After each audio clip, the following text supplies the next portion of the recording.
እግዚአብሔር ከእኛ ጋር በሞት በደል በሐዘን ውስጥ በመከራ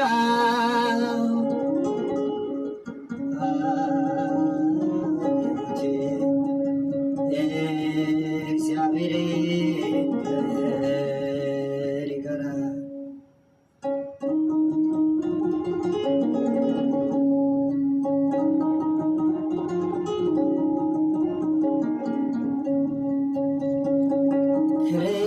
ክርስቲያን ተብለን በክርስቶስ የተጠራን በጥልቅ ውስጥ በእግዚአብሔር እንድናምን ነው። ለጥቂት ጊዜ ቢበረታብን ስደት ሐዘኑ አምላካችን ግን መውጫ ያዘጋጃል። በዚህ ተጽናኑ።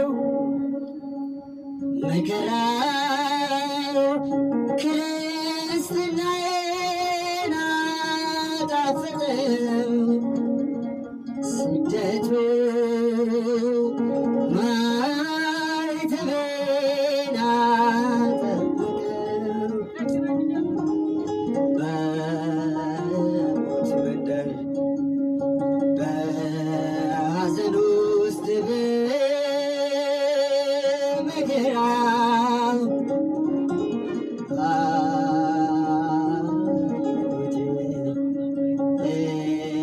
እግዚአብሔር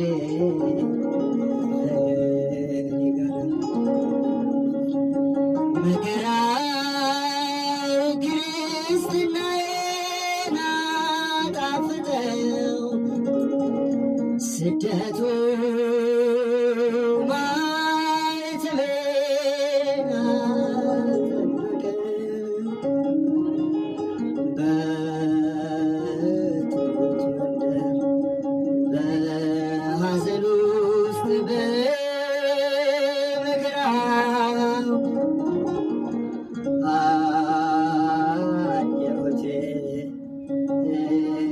እግዚአብሔር ከእኔ ጋር አየሁት እግዚአብሔር ከእኛ ጋር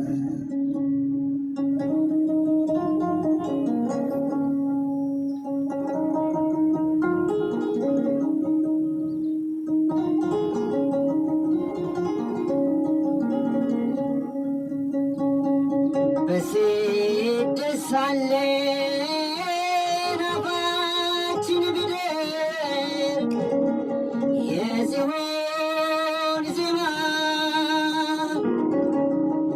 በወንዙ አጠገብ ቁጭ ብለን ሳለን ድምፁን ሳንሰማ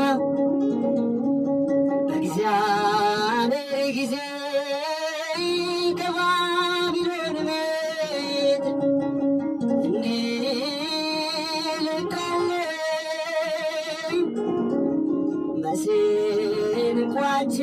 መሰንቋችንን ከያዘ ብላይ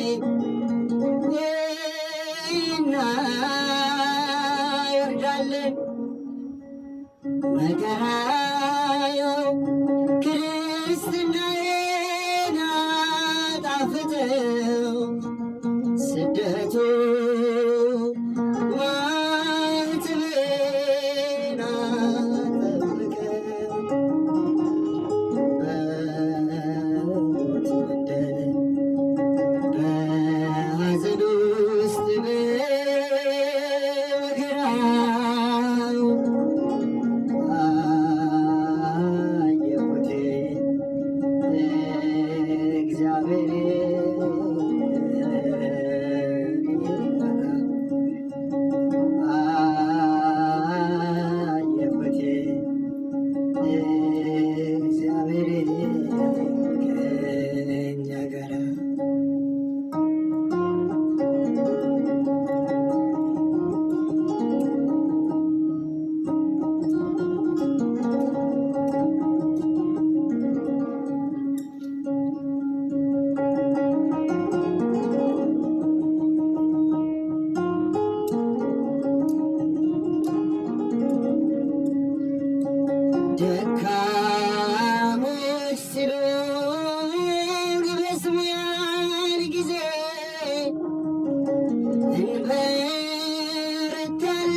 በልባችን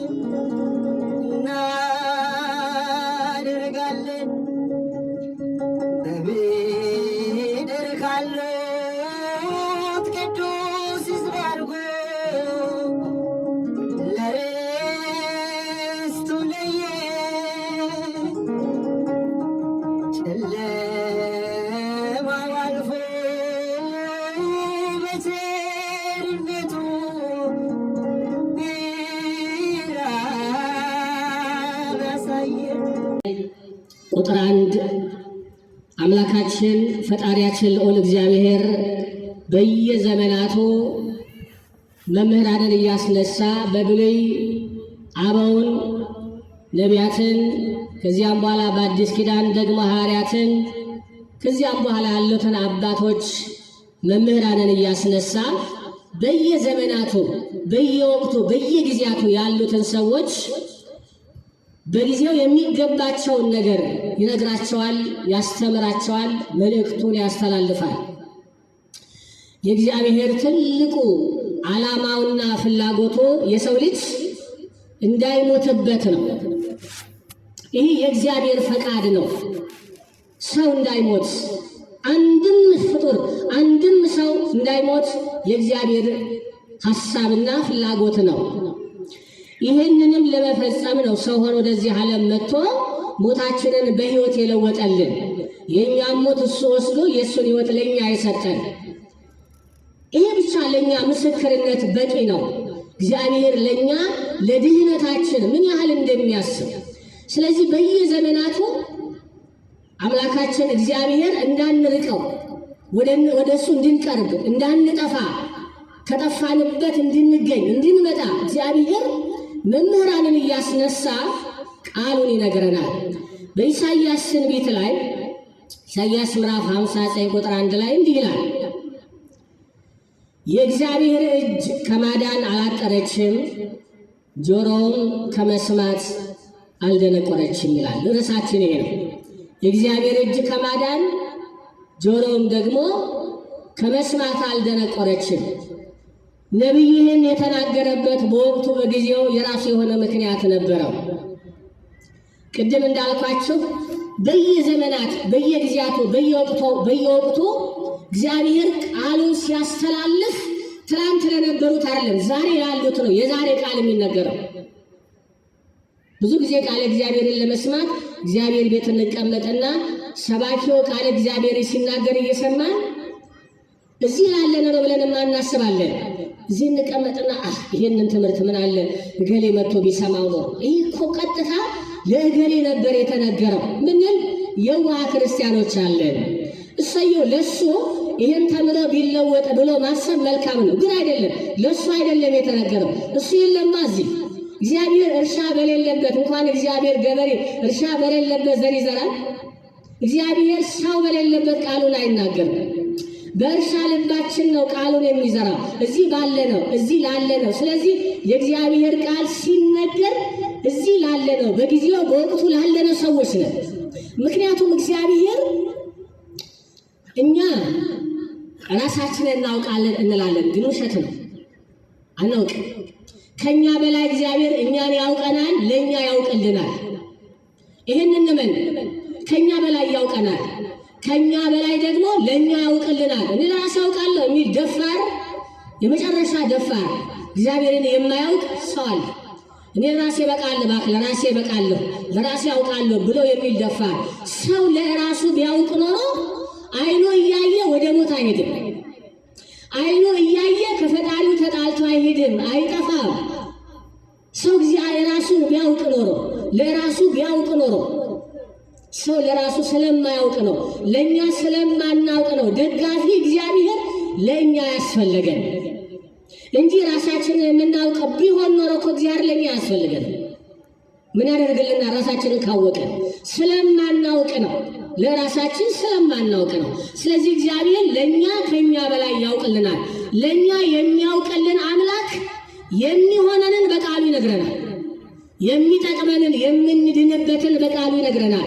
የእግዚአብሔር ቃል ለዚህ ነው ሰዎች የሚጠቅመን። ሰዎች ምን አደርጋለሁ በእግዚአብሔር ባልማርም እኮ ነው አውቀዋለሁ የሚል ምን ያደርግልኛል እንጂ ቤተ እግዚአብሔር የምማረው ለምን ይጀመራል ብለው የሚል ደካማ ክርስቲያን አለ። እግዚአብሔር ቃል ለብዙ ነገር ሰውን ይጠቅማል። ለብዙ ነገር መቼም ይጎዳል ተብሎ ባይነገርም ይጠቅማል። ባይጠቅምም አይጎዳም ብለው ግድ የለም አይጠቅመኝም የሚል ካለ ግን አይጎዳውም። ከመጥቀሙም ባሻገር ነው የእግዚአብሔር ቃል ለስጋ ምግቡ ምግብ እንደሆነ ወይ ለስጋ ምግቡ እህል እንደሆነ ለነፍስ ምግቧ ቃል እግዚአብሔር ነው። ከቃል እግዚአብሔር የተለየች ነፍስ ምግብ የተለየው ስጋ ማለት ነው። ያም ይሞታል፣ ይህም ይሞታል። ሰው በቁሙ የእግዚአብሔርን ቃል አጥቶ ይሞታል። ስለዚህ እግዚአብሔር ለነፍሳችን የሚያስብ ለስጋችን የሚጨነቅ አምላክ ነውና በየጊዜያቱ በየሰዓቱ ላለን ሰዎች አገልጋዮችን እያስነሳ በጊዜው የሚሆነንን ነገር ይነግረናል። ኢሳይያስ በትንቢቱ በዘመኑ ለእስራኤላውያን ይህንን ቃል የተናገረበት ምክንያት ስለነበረው ነው። እስራኤላውያን በጊዜው እግዚአብሔርን እንደሌለ፣ እንደማያይ፣ እንደማይሰማቸው፣ መልስ እንደማይሰጣቸው፣ እንደማያናግራቸው አድርገው ያስቡ ነበር። እንዲህ ያስቡ ነበር።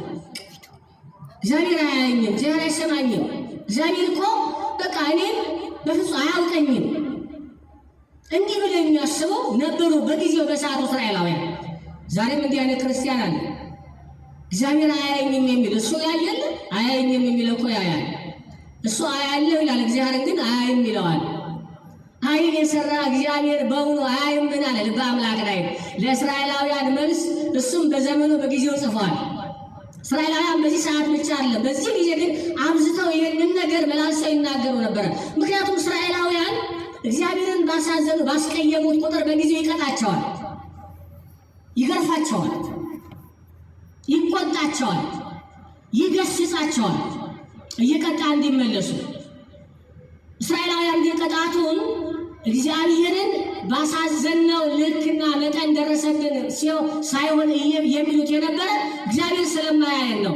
አሕዛብ የሚወሩን፣ አሕዛብ የሚያጠቁን፣ ጠላቶቻችን የሚበረቱብን እግዚአብሔር ስለማይሰማን ነው፣ እግዚአብሔር ስለማያየን ነው ብለው ያስቡ ነበር። ዛሬም እንዲህ አይነት ክርስቲያን ሞልቷል። እግዚአብሔር አይሰማኝም፣ እግዚአብሔር አያየኝም፣ እግዚአብሔር ለእኔ አይደርስልኝም፣ እግዚአብሔር እኔን አያውቀኝም። ባያውቀን ማን ፈጠረን?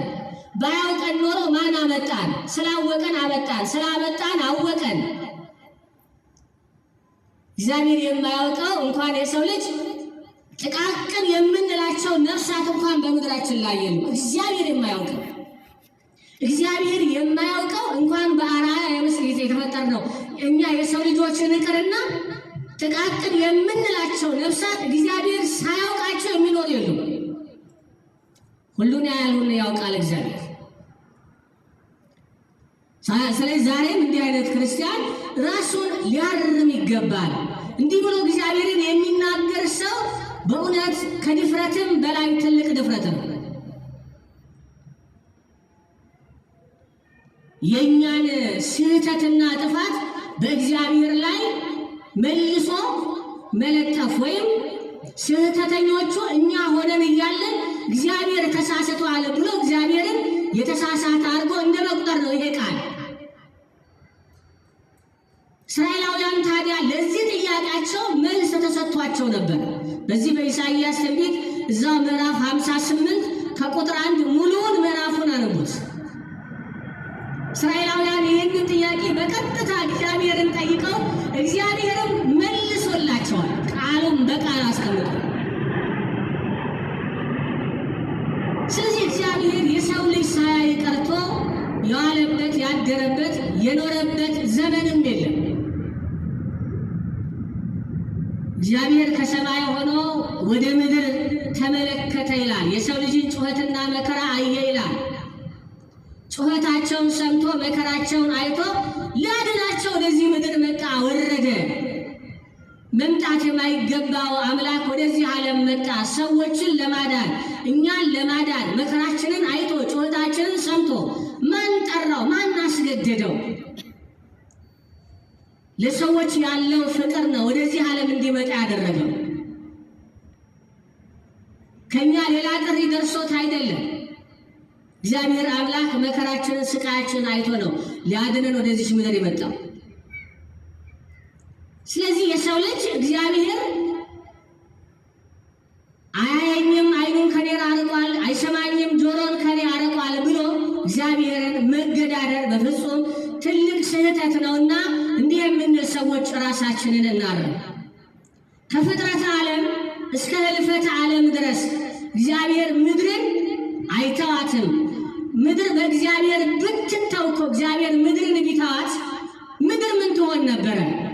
በአንድ ወቅት ላለው ብርሃናተ ዓለም ቅዱስ ጴጥሮስ ክርስቶስን አንድ ጥያቄ ጠይቆታል። ምን ብሎ ጠየቀው መሰላችሁ? ሲያየው ሌት እንቅልፍ የለውም፣ ቀን እረፍት የለውም ጌታ። ሐዋርያት ግን ሌት ይተኛሉ፣ ቀንም ከእሱ ጋር ሆነው ሲመላለሱ ይደክማሉ። ረፉ በቃ ተኙ ያላቸውን ጊዜ አለ ሐዋርያትን። እሱ ለጸሎት ሲተጋ እነሱ መትጋት ተስኗቸው ደክሟቸው ተኝተዋል። ስለዚህ አለመተኛቱን አለመድከሙን አየና ጌታዬ ሆይ መቼ ነው የምትተኛው አንተ? መቼ ነው እረፍት የምታገኘው አንተ ብሎ ጠየቀው። ጌታም እኔ የምተኛበትን ላሳይህ አለውና ውሃ በብርጭቆ ሞልቶ በእጅህ ያዝ አለው። ቅዱስ ጴጥሮስን በእጁ ይዞ ቆመ። ለብዙ ሰዓታት ቆመ። የኋላ በቆመበት ወይም እንደቆመ ደከመውና እንደ እንቅልፍ ሸለብ ሲያደርገው ውሃ የሞላው ብርጭቆ ከእጁ አዳለጠ። ወይም እጁን ዝቅ ሲያደርገው አመለጠውና ወደቀ መሬት። ምን ሆነ? ፍርክስክስ አለ። ቅዱስ ጴጥሮስ አየኸው አለው። እኔም መቼ ትተኛለህ ብለህ ያልከኝ እኔ በተኛ ዓለም እንዲህ ትፈርሳለች ነው ያለው። እስራኤልን የሚጠብቅ አይተኛም አያንቀላፋም ይላል በአምላክ ዳዊት መዝሙር 120 ላይ። የሰው ልጅን የሚጠብቅ አምላክ አይተኛም። ዓይኑ ሁሌ የሰው ልጅን እንዳየ ነው። ጆሮው ሁሌ የሰውን ልጅ ድምፅ እንዳደመጠ ነው። ምክንያቱም እኛ ሰዎች የማይተኛ የማያንቀላፋ ድካም የሌለው በተፈጥሮ መንፈስ የሆነ ክፉ ጠላት አለብን። ቅዱስ ጴጥሮስ በአንደኛ መልእክቱ ምዕራፍ 5 ላይ ይህንም በደንብ አስቀምጦታል። ጠላታችሁ ዲያብሎስ የሚውጣውን ፈልጎ እንደሚያገሳ የተራበ አንበሳ እሱም ይዞራል አለ። የሚውጣውን ለመፈለግ የሚዋጣውን ለመፈለግ አስቦት ነቅቶ የማይጠብቅ ተኝቶ የተገኘውን ለመዋጥ ለመብላት የተራበ አንበሳ እንዲህ ተዘልሎ የተቀመጠውን ወይም ደግሞ በድካም ምክንያት በስንፍና ምክንያት እጅግሩን አጣምሮ የተቀመጠውን ነው የሚበላው። ነቅቶ የሚጠብቀውን አንበሳ ሊያገኙ አይችልም። ምክንያቱም ያመልጠዋል። በምንም መንገድ አድርጎ ያመልጠዋል። አንበሳ አለ ብሎ ነቅቶ የሚጠብቅ ተከላካይ ከአንበሳ ያመልጣል። በምንም መንገድ አድርጎ አንበሳ መኖሩ እየተነገረው ግን ተኝቶ የተገኘ ወይም ደግሞ በስንፍና ራሱን አስንፎ የተገኘ ሰው አንበሳ ይበላዋል። ስለዚህ እንዲህ አይነት ጠላት ስላለብን ይህ ጠላት ደግሞ እኛ እናየዋለን፣ እሱ አያየንም። ይቅርታ፣ እኛ እናየውም፣ እሱ ያየናል። እሱ መንፈስ ነው፣ መንፈስ ነው። እኛ በስጋ ያለን ስለሆነ እኛ እናየውም፣ እሱ ያየናል፣ ያየናል። ውጊያ እሱ እዩት፣ መንፈሳዊ ነው፣ ስጋዊ አይደለም። የእኛም መዋጊያ ስጋዊ ደማዊ መሳሪያ አይደለም። ቅዱስ ጳውሎስ በገላትያ መልእክቱ ላይ መዋጊያችን ስጋና ደም አይደለም ብሎ እንዳለው የምናዋጋው ስጋና ደም ከለበሰ ፍጡር ጋር አይደለም፣ በሰማይ ካሉት ይላል መንፈሳውያን ሰራዊት ጋር ነው ብሎ እንዳለው ምንዋጋው ከመንፈስ ጋር ነው። ይሄ መንፈስ ደግሞ ሰዎች በስጋዊ ኃይልና ጉልበት አያሸንፉትም። ለዚህ መንፈሳዊ ለሆነ ጠላት የሰው ልጅ የሚጠብቀው ኃይል ግድ ያስፈልገዋል። ያ ደግሞ የሚራዳው ኃይል እግዚአብሔር አምላክ ነው። ለዚህ የእኛን ደካማነት አውቆ መጠበቅ የሚገባን ሰዎች መሆናችንን አውቆ እግዚአብሔር ሁሌ ሰዎችን ከመጠበቅ ሰንፎ ደክሞም አያውቅ፣ አርፎም አያውቅ። ሁሌ እንደጠበቀናል። ስለዚህ እግዚአብሔር ባይጠብቀን ሰዎች ወጥተን ለመግባት እንቸገራለን። ዛሬ እኛ ሰዎች በእርግጥ በምድራዊ ባለው ስርዓትም ግድ ነው እናምናለን። የምድራዊውንም ስርዓትን እንቀበላለን፣ እንከተላለን። ወጥተን ለመግባት አሁን በምድራዊ ስርዓት ስንመለከት ምን አለልን እንላለን? ሰራዊት አለ፣ ወይም ደግሞ የመንግስት ሰራዊት አለ፣ የመንግስት ፖሊስ አለ፣ የመንግስት ጥበቃ አለን ብለን ወጥተን እንደ ልብ እንገባለን አለ። በምድራዊ ስርዓት እንኳን ያ ባይኖር ምን ይውጣን ነበር? ምን እንሆን ነበር? አስቡት። እንዲህ አይነት ህግ ባይኖር፣ ህግ አስከባሪ ኃይል ባይኖር በምድር ላይ ምን ይውጣን ነበር? ወጥተን ለመግባት እንቸገራለን። ተኝተን ለመነሳት እንቸገራለን። ቤታችን በምሽት ይደፈራል። ቀን በጠራራ ፀሐይ እንዘረፋለን። ሰው ህግን ስለፈራ፣ ህግ አስከባሪን ስለፈራ ነው ዛሬ እርስ በርሱ የማይበላላው ከዚህም በላይ የማይገዳደለው እንጂ ምንገባ እነዚህን ምድራዊ ኃይላትን አምነን ነው ማታ በቤታችን ተኝተን የምናድረው አይደል? ከዚያ በላይ ግን የእግዚአብሔር ሰው የሆነ የሰው ልጅ ሊታመነው የሚገባ የማይተኛ የማያንቀላፋ አምላክ አለ። ሰው ወይም ምድራዊ ሰው ምድራዊ ኃይል በብዙ ነገር ይታለላል፣ ይደክማል፣ ይሰንፋል፣ ጊዜ ይገድበዋል። ምንም ሆነ ምን በምድር የምንታመናቸው ነገሮች ሁሉ በጊዜ ይገደባሉ፣ በቦታ ይገደባሉ፣ በተለያየ መንገድ ይገደባሉ።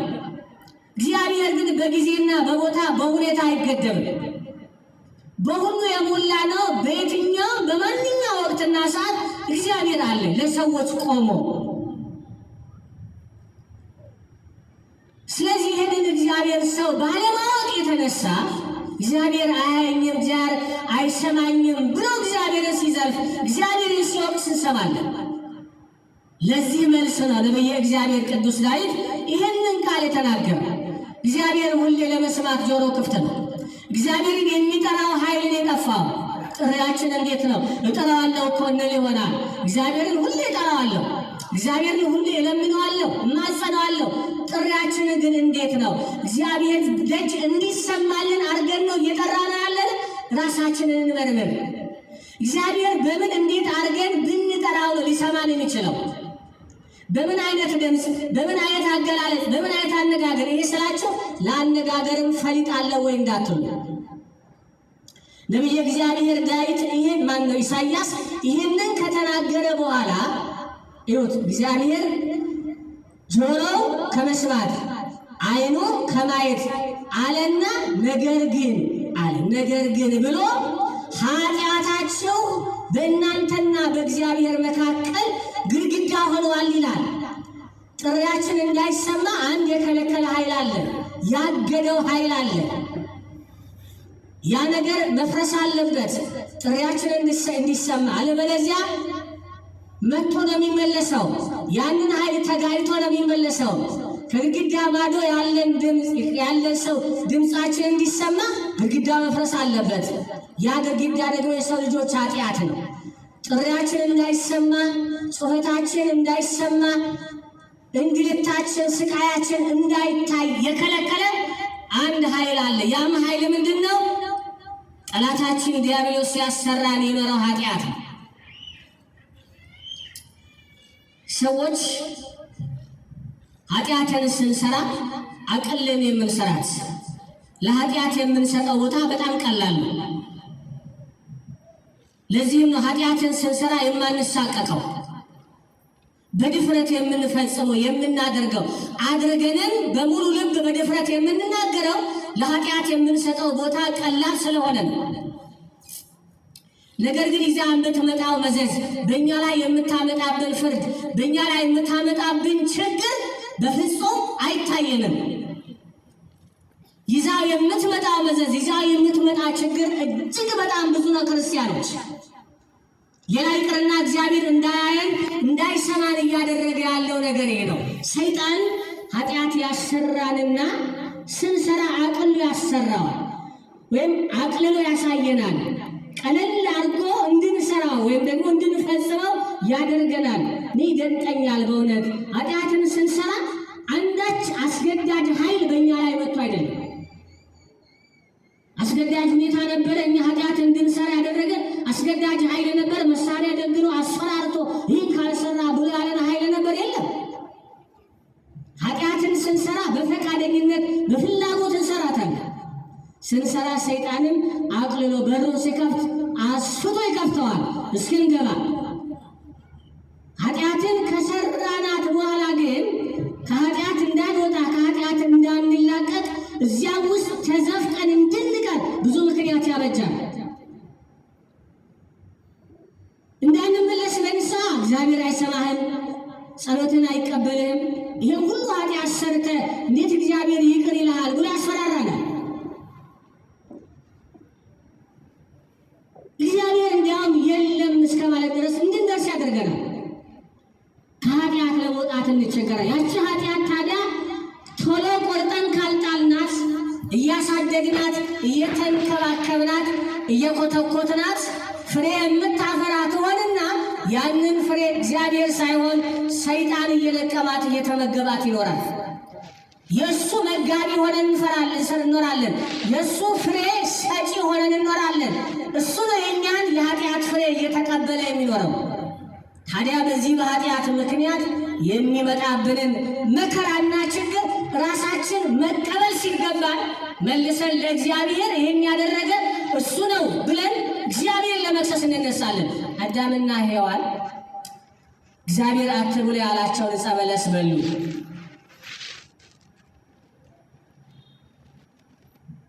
ለአዳምና ለሔዋን እግዚአብሔር ከከለከላቸው የሰጣቸው አይበልጥም? የቱ ይበልጣል? የሰጣቸው ይበልጣል። ያስቀረባቸው አንዲት ነገር ነው። ያስቀረው እነሱን ሊጎዳ እነሱን ሊበድል አልነበረም። ከተሰጠው ያልተሰጠውን አየ። ቅድም እንዳልኳቸው እግዚአብሔር ለእኛ ያልሰጠን ነገር የለም። የሰጠንን ስለማናይ ያልሰጠንን አልሰጠኝም ብለን የምንለው ስለምናስብ ነው እግዚአብሔርን ለማመስገን የተቸገርነው እንጂ የተሰጠንን ብናስብ ያልተሰጠን ነገር የለም። ቀለኛ ለሰዎች ያልተሰጠን ምንም ነገር የለም። ምንድን ነው ብላችሁ ታስቡ። ምንድን ነው እስቲ ያልሰጣቸው ተብለን ብንጠየቅ ምንድን ነው መልሳችን? ምንድን ነው እግዚአብሔር የከለከለን? ምንድን ነው እግዚአብሔር የነሳን? ምንድን ነው ያልሰጠን? እሺ ይኸው ለዘላለም ለመኖር የምንናፍቃት አይደል? ለዘላለም የምንኖርባትን ምድር ሰጠን አይደል? እሺ በስጋ ካየን ለዘላለም ደግሞ በእረፍት የምንኖርባትን ገነት ሰጠን። ይህ ለሰው ያልሰጠው ነገር ምን አለ? እያንዳንዷን ነገር ስናስበው ስጦታው ከእግዚአብሔር እንደሆነ እንዘነጋዋለን። የምንተነፍሰው አየር፣ ብርሃን የምናይበትን አይን፣ በአይናችን የምናየውን ብርሃን፣ በቀን የምንመላለስበትን ብርሃን፣ ወጪ የማናወጣበትን ብርሃን፣ ወጪ የማናወጣበትን ንፋስ፣ ዛሬ የምንታበይበት መልካችን፣ ዛሬ የምንታበይበት እውቀታችን፣ ዛሬ የምንታበይበት ጉልበታችን ከማን መጣ ይመስላችኋል? ሰው ይህን ያስባል? ይህን የሰጠ እግዚአብሔር ነው ብሎ ያስባል? በፍጹም። እውቀቱንም ቢሆን ሀብቱንም ቢሆን ጉልበቱንም ቢሆን ሰርቼ ያገኘሁት እንዲህ አድርጌ ያገኘሁት ተምሬ ያገኘሁት ብሎ ነው የሚታበየው። ይህን እንደሰጠ እግዚአብሔር እንደሰጠ ያውቀው። ምክንያቱም የሰጠውን ሊነጥቀዋል እግዚአብሔር በሰከንድ ውስጥ። ይህን ደግሞ አይተናል፣ በብዙዎች ላይ ተፈጽሞ አይተናል። ያ ሲታበይበት የነበረው ነገር ሁሉ እንደሚያጣ፣ ጉልበቱን እንደሚያጣ፣ ሀብቱን እንደሚያጣ፣ ስልጣኑን እንደሚያጣ፣ እውቀቱን እንደሚያጣ ይህን ሁሉ ይዘነጋዋል። ለእኛ ለሰዎች ያልሰጠን ምንም ነገር የለም። ሁሉን ሰጥቷቸው ለአዳምና ለሔዋን አንድ ነገር ነው፣ አታርጉ ብሎ እንዳያደርጉ ያላቸው። ክልከላም አይደለም፣ ሕግ ነው። ሕግ ነው። በሰውና በእግዚአብሔር መካከል ሕግ እንዲቆም እግዚአብሔር አደረገ። ይህ ደግሞ እግዚአብሔር ለሰው ያለው ደግነቱን እንጂ ክፋቱን አይገልጽም። እግዚአብሔር አምላኩን እንዲያውቅ፣ ሰው ፈጣሪውን እንዲያውቅ፣ ይሁት አምላኩን እንዲያውቅ፣ ፈጣሪውን እንዲያውቅ ያደረገባት በለስ ናት ያቺ ዕፀ በለስ። ነገር ግን ዕፀ በለስን በላ፣ ተሳሳተ። ከዚያ በኋላ የሰራውን ጥፋት መልሶ ወደ እግዚአብሔር ነው አዳም ሔዋንም ያላከኩት። አዳምም ረዳት ትሆን ብለህ የሰጠኸኝ ሔዋን አሳተችኝ አለና አንተ ነህ ጥፋተኛው፣ ረዳት አድርገው እኮ ባትሰጠኝ ኖሮ አልሰትም ነበረ ብሎ እግዚአብሔር ጥፋተኛ ያደረገ። ሔዋንም መልሳ አንተ የፈጠርከው እባብ አሳተችኝ፣ አንተ ባትፈጥራት እኮ አልሳሳትም ነበር። ስለዚህ አንተ ነህ ጥፋተኛ። አዳምም ሔዋን ስህተታቸውን በእሱ ላይ አስቀምጡ። ስለዚህ ሰው እንዲህ ነው የራሱን ጥፋት ለራሱ አምኖ ከጥፋቱ ከመጸጸት ከመመለስ ይልቅ እግዚአብሔርን ጥፋተኛ አድርጎ ያስቀምጣል። አልሰማኝም፣ እግዚአብሔር አላየኝም፣ እንዲህ ሁሌ በችግር ሆኜ የምኖረው እንዲህ ደህይቼ የምኖረው እንዲህ ታምሜ የምኖረው አጥቼ የምኖረው ብሎ እግዚአብሔርን ሲወቅስ ይገኛል። አይደለም። ሰው የራሳችን ጥፋት የራሳችን ስህተት ያንን እናርም፣ ያንን እናስተካከል። ክርስቲያኖች በእውነት እውነቴን እላቸዋለሁ፣ ወላዲተ ምስክሬ ናት። እስቲ ራሳችንን ለእግዚአብሔር እንስጥና እግዚአብሔር እኛን እንደሚፈቅደው ሰዎች ሆነን እንገኝለትና እግዚአብሔር እኛ መገለጫ ሆነንና በእኛ እንዲገለጽ። የእግዚአብሔር መገለጫ ማለት ሙሉ ብልቶቻችን ለእግዚአብሔር እንስጥ።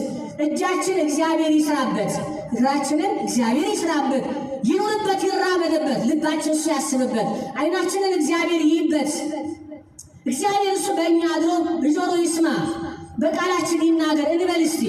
ያ ከሆነ ሕዋሳታችን ሁሉ በጥንቃቄ ይኖራል። አንዳች ሕጸጽ አናደርግም፣ አንሰራ። እጃችን ይመጸውታል፣ ከስርቆት ይታቀባል። እግራችን ወደ ቤተ እግዚአብሔር ወደ ደግ ስፍራ ይሄዳል። አፋችን በጎ ነገር ይናገራል፣ ይመርቃል፣ ይዘምራል፣ ያመሰግናል። እግዚአብሔር በእኛ እንዲያደርግ እንዲህ ሆነን እንገኝና እግዚአብሔርን ያንን ውቀሰው። ለዚህ እግዚአብሔር እስቲ ውቀሱኝ ይላል። እስቲ ውቀሱኝ በቃ። እንዲያውም በዚህ በኢሳይያስ ትንቢት ላይ ለወይኔ ያላደረግኩላት ነገር አለን ይላል። ለወይኔ የአትክልት በስፍራ ያላደረግኩላት ምን አላል? ጠባቂ ያቆምኩላት፣ ማዳበሪያ አሳቀፍኳት፣ ቅጥር ቀጠርኩላት። በዚህ በሉቃስ ወንጌልም ላይ የምንመለከተው በምሳሌ አድርጎ የነገረን ያንኑ በአዲስ ኪዳን በምሳሌ አድርጎ አስተምሮናል። ነገር ግን ይሄ ሁሉ አድርጌ ወይኔ ፍሬ ልታፈራ አልቻለችም እና ፍረዱኝ ይላል። በእኔና በወይኔ ተክል ላይ ፍረዱኝ። ምን ላድርጋት ይችን የወይን ተክል? እግዚአብሔር እስካሁንም በቸርነቱ ነው ያኖረን።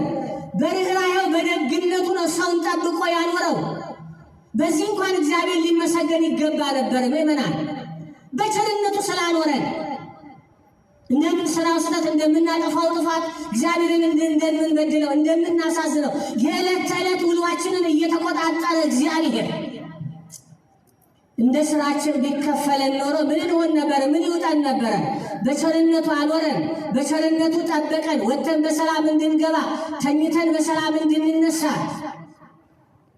ዛሬ ዓለማችን ላይ አንዣበበው የጦርነት ስጋትና አስፈሪው ነገር የምንሰማ የምናየው ሁሉ ሰዎች እርስ በርሳቸው ስለተከላከሉ መሰላቸው እንደ የቆመው?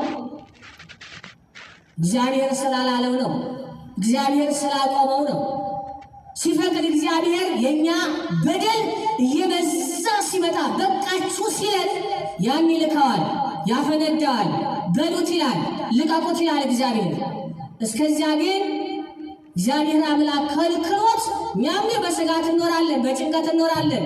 እንደተጨነቅን ግን የምናተርፈው የምንለውጠው ነገር የለም። ወደ እግዚአብሔር ብንመለስና እግዚአብሔር በፍጹም ልባችን ሀሳባችን ብንከተለው ስጋቱ፣ ጭንቀቱ፣ አደጋ ሁሉ ያስፈራል ብለን። ምክንያቱም አንድ ቀን ይችን ምድር እግዚአብሔር በፈቀደ ዕለትና ሰዓት ምክንያት እንደምንሰናበተው እናውቃለን። አንድ ቀን ዛሬ ምሽት ነገ ጠዋት አናውቀውም። አንድ ቀን አለች እኛ የምንጠራባት የምንሄድባት። ታዲያ ያቺ ቀን ላናውቃት ለምን እንፈራታለን?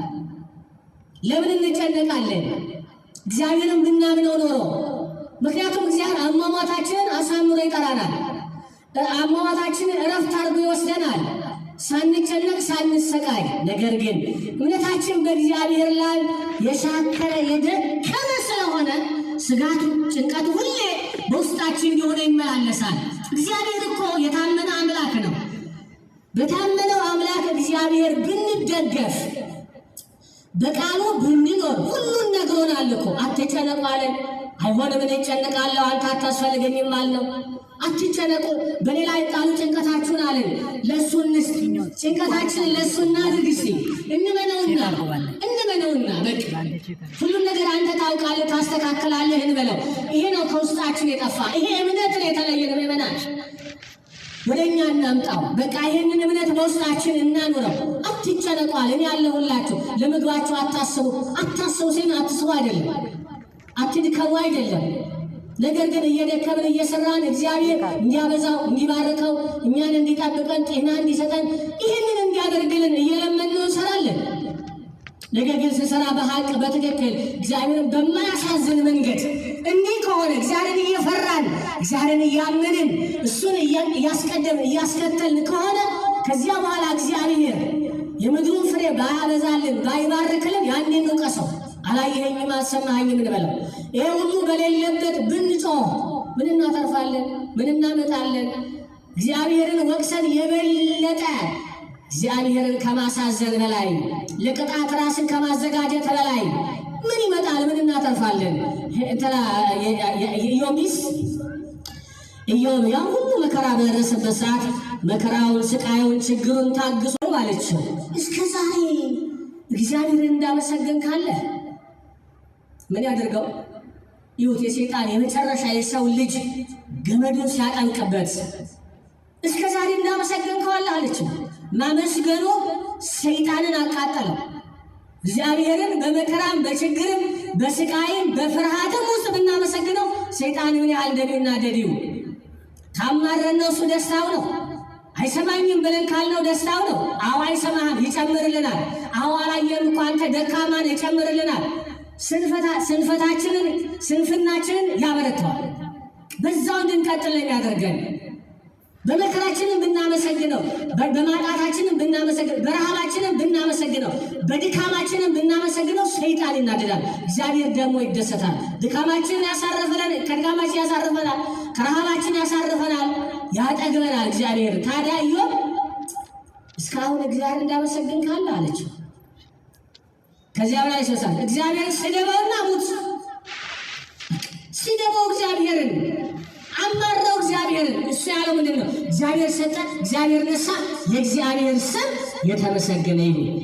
ለዚህ መሰጣት እንዲህ አለችው። ሚስቱ እንዲህ አላት፣ አንቺ አላት እንደ አንድ ሰነፍ ሴት ይሁት፣ እንደ አንድ ሰነፍ ሴት ናት እንዲህ የምትል እግዚአብሔርን ላማረው አማረው በቃ እግዚአብሔር እኮ አያይሽም ብላ ሰውን የምታባብስ ሴት ሰነፍ ሴት ናታ። እንደ ሰነፍ ሴት ተናገርሽ አለና ከእግዚአብሔር አለ መልካሙን ነገር ተቀበልን፣ ክፉን ሳንቀበልን ምን ነበር ያላት? ክፉ ሲመጣ በቃ እግዚአብሔርን አመስግነን መኖር። ምክንያቱም ደግ ስናገኝ ብቻ የምናመሰግን፣ ክፉ ሲገጥመን የምናማር ከሆነ ይሄ ሰነፍ ሴት የምትናገረው ቃል የምታስበው ሀሳብ ነው። ኢዮብ ነው ይሄን ያለው። እንዲህ አድርጎ ሰይጣንን አሸነፈ። ምን ይወድቅለት ነበረ? ኢዮብ አምላኩን ቢያማርር ኖሮ፣ አምላኩን አማሮ ቢሞት ኖሮ ምን ይወድቅለት ነበረ? ምን ጠብላል? ዛሬም ሰው እግዚአብሔርን ብናማርረው ምን ይወድቅልናል? ምን እንጠቀማለን ብላችሁ አስቡ። ብናመሰግነው ግን እንጠቀማለን። በመከራም ብናመሰግነው፣ በማጣትም ብናመሰግነው፣ ብንበላም ብናመሰግነው። ይሄንን መለማመድ ያቃተን ክርስቲያኖች፣ ይሄንን ወደ ራሳችን ማምጣት ያቃተን በትንሽ የትልቁ ማማረር ነው። አሁንማ ይገርመኛል። ሰው ከራሱም ጭምር የተጣላ በቃ ውሃ ቀጠነ ብሎ የሚጣላ በሁሉ ነገር የሚማረር የሚናደድ የሚበሳጭ በቃ ብቻውን እያወራ የሚሄድ ይህ ሁሉ ከእግዚአብሔር ስለራቀብን የመጣብን ስለሆነ እግዚአብሔርን ባለማወቅ የደረሰብን ስለሆነ ራሳችንን እናስተካከል፣ ራሳችንን እንፈትሽ። ስለዚህ እግዚአብሔር አያይም፣ እግዚአብሔር አይሰማ የሚል የስንፍና ቃል እናቁም ወገኖች። ሁሌ እንዳየን ነው፣ ሁሌ እንደሰማን ነው። ቅድም እንዳልካችሁ እሱ ባያየን ኖሮ ማን ያየን ነበረ? እኛ ለይት ስንተኛ በር ዘጋን፣ አጥር ያለው አጥር ዘጋን። በቃ ውሻ ያለው ውሻውን ለቀቀ፣ ይተኛል። ከዛ በቃ በውሻው ተማምኖ በአጥሩ ተማምኖ እውነት ጠላታችን ውሻ ያቆመዋል፣ አጥር ያቆመዋል፣ የተዘጋ ቤት ያቆመዋል? በፍጹም። በተኛንበት እኮ አፍኖ ይገለን ነበረ። ማስለጠበቀን ነው ፈጣሪ እግዚአብሔር። እኛ ከልክለ ነው ተሸክመውን ይዘውን ቢወጡ የማንሰማ እንቅልፋሞች የለንም። እንደዚህ አይነት ሞልተና ተሸክመውን በተኛንበት እንደው አንዳንድ ያደርሳቸው ተሸክመው እዚህ ወደ ሌላ ቤት ወስደው ጥለውት እንኳን የማይነቃ እንዲህ አይነት እንቅልፋሞች ሆነን ሲጠብቀን ያደረ ማን እንደሆነ ባለማወቅ ፈጣሪን ያማርራል። ጠብቆን እንድንነሳ ያደረገ እግዚአብሔር ነው። በተኛንበት በዚያው እንቀራለን፣ አለበለዚያ በወጣንበት በዚያው እንቀራለን። እግዚአብሔር ከዚህ ይሰውረን። ስለዚህ እግዚአብሔርን የምናውቅበት፣ እሱን የምናመሰግንበት፣ በእሱ አምልኮት የምንጸናበትን ማስተዋልና ልቦና እግዚአብሔር ለሁላችን ያድለን።